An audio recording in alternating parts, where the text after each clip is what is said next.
All right, folks, welcome again to Echoes of Myth. And if you're here for the first time, don't forget to smash the subscribe button, hit the bell icon so that each time we load wonderful contents like this one, you will be informed. And don't forget to share our content so that much people out there who have not heard of it will hear of it and they will enjoy all the great things that you are about to enjoy. Okay, so without much ado, let's get into business. See you at the end of the story. The title of our story is The Tortoise and the Birds. Once upon a time, a very long time ago, in the heart of the Nigerian rainforest, where the trees stood tall and the rivers flowed with life, there lived a clever but cunning tortoise named Ijapa. Ijapa meaning tortoise in the western part of Nigeria, the Yoruba-speaking people. And so Ijapa was known far and wide for his wit and trickery. But he was also very lazy and always looking for ways to get what he wanted without working for it. And so, in the process of time, one year, a terrible drought struck the land.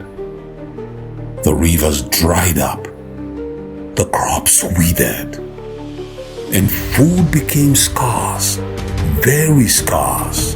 The animals grew desperate, searching far and wide for sustenance.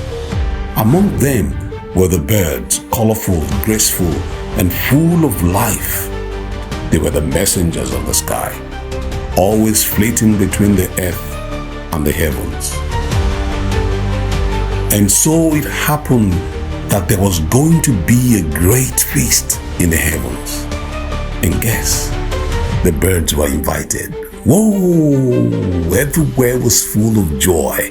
The birds have been invited to the great feast in heaven. And so one day, as the birds gathered near a dried up watering hole, they spoke of the great feast in the sky.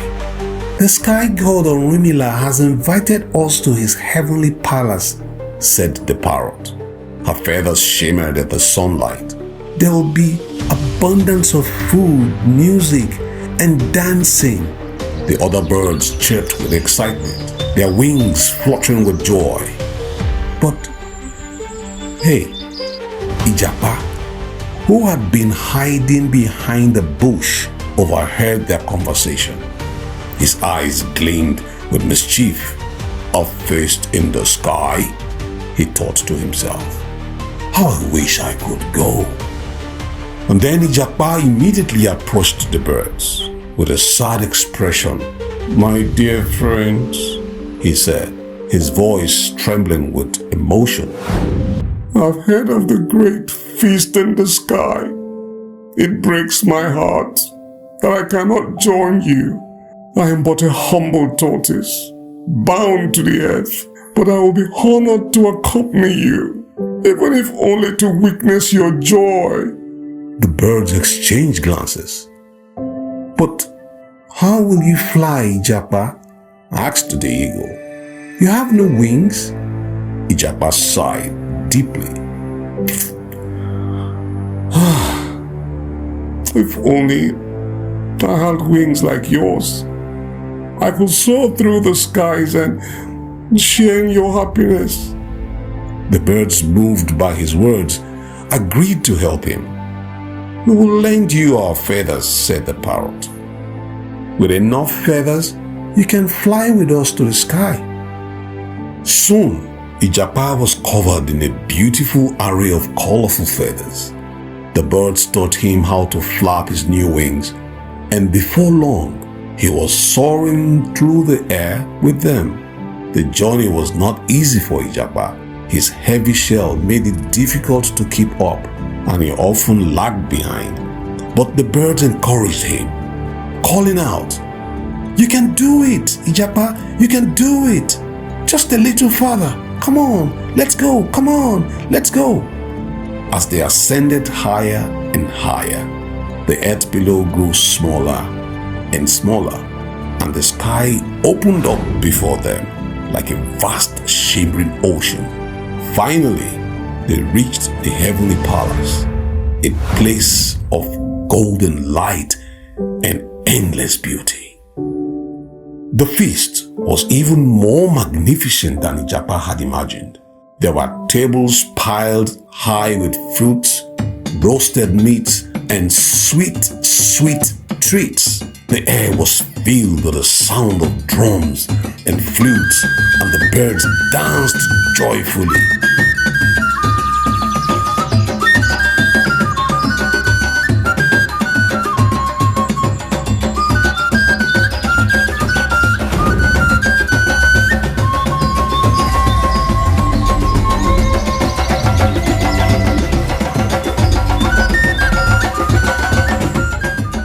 But in all this, Ijapa had a plan. And so before the feast began, he stood up and addressed the gathering of birds. "My dear birdly friends," he said, "I must remind you of an ancient tradition. At such grand feast, it is customary to give the guest of honor a new name. From this moment on, we shall all be bearing our new names until we go back to earth." And all the birds agreed and shimmered and danced. Yeah, all hail Ijapa, and everywhere was happy.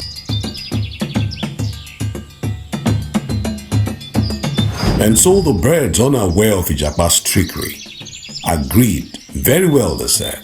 And so they all began to take up new names.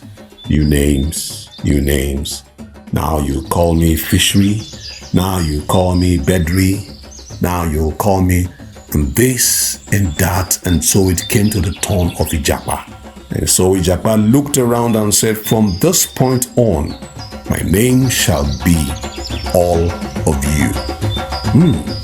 And so the birds agreed, and his name became All of You. Not too long after the short meeting Ijapa had with the birds, the servers came with the food, plenty of meat and plenty of everything to eat.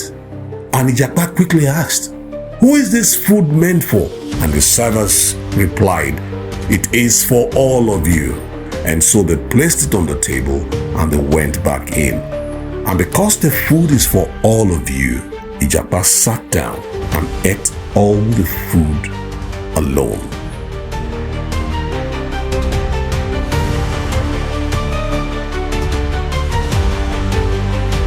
And all the birds were waiting for the next set of food to come, and so it didn't show up. The birds grew hungry and angry. Ijapa just tricked us. Ijapa just tricked us. "We have been tricked. We have been tricked," cried the parrot. "Ijapa has taken all the food for himself."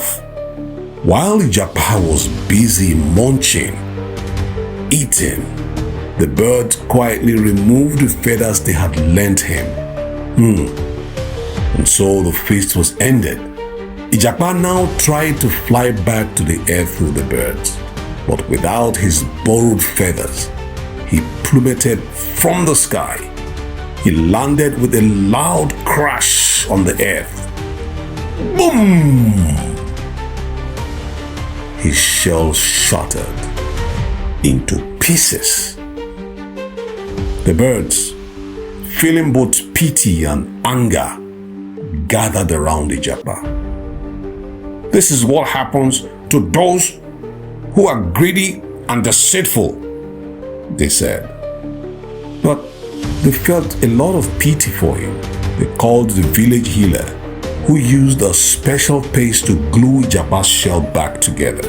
But the cracks remained, a permanent reminder of his folly. And that is why, up till date, Ijapa's shell is crooked. I'm sure you enjoyed the story. So what are the morals of the story? 1. Greed leads to downfall. Ijapa's greed and deceit caused him to lose everything. 2. The consequences of trickery. Those who deceive others often face consequences themselves, sometimes even greater than who they have tricked. And 3, humility and gratitude. It is better to be humble and grateful than to scheme and take advantage of others. I'm sure you enjoyed this story, and so if you did, don't forget to subscribe, like, and share our content so that others who have not seen it just like you will enjoy what you have just enjoyed. Till next time on Echoes of Myth, we say bye for now. Ciao.